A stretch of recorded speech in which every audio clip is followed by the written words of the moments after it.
It's a fortnight since the fragile ceasefire in Gaza was shattered and Israel resumed its strikes across the war-ravaged strip. Now it is going even further, not only promising to intensify the military operation in Gaza, but the Prime Minister Benjamin Netanyahu says Israel will start seizing tracts of land. This is all, as he describes it, a bid to not only clear out Hamas fighters, but also to pressure Hamas into releasing Israeli hostages. But as we have seen time and time again throughout the course of this war, the civilian population is bearing the brunt. Bodies were lined up at the Indonesian hospital in northern Gaza, among them small children.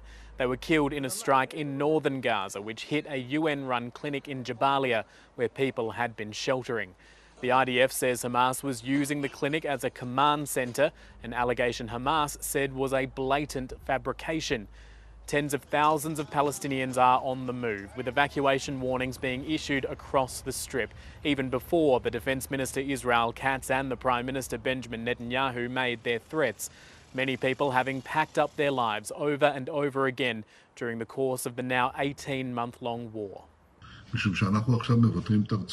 We are now cutting off the strip, and we are increasing the pressure step by step so that they will give us our hostages. And the more they do not give, the more the pressure will increase until they do. There's little detail about how Israel will go about this, how it is planning to seize the land, to control the land, and whether or not extra troops will be brought in to do so. But it is fueling concerns that Israel is once again breaching international law.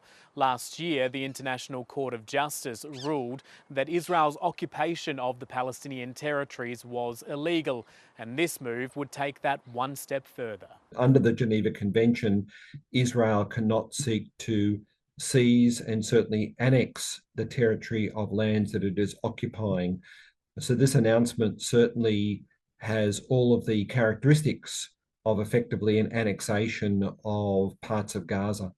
There had been signs Israel was building up to this point, not only through the resumption of fighting in Gaza and the military build-up, but also the holding of Palestinian territory within Gaza's borders along that buffer zone with Israel, and the repeated references by the Netanyahu government to voluntary emigration of Palestinians in Gaza, tied to what it refers to as the Trump plan for the Strip, moving and resettling Palestinians out of Gaza ahead of rebuilding.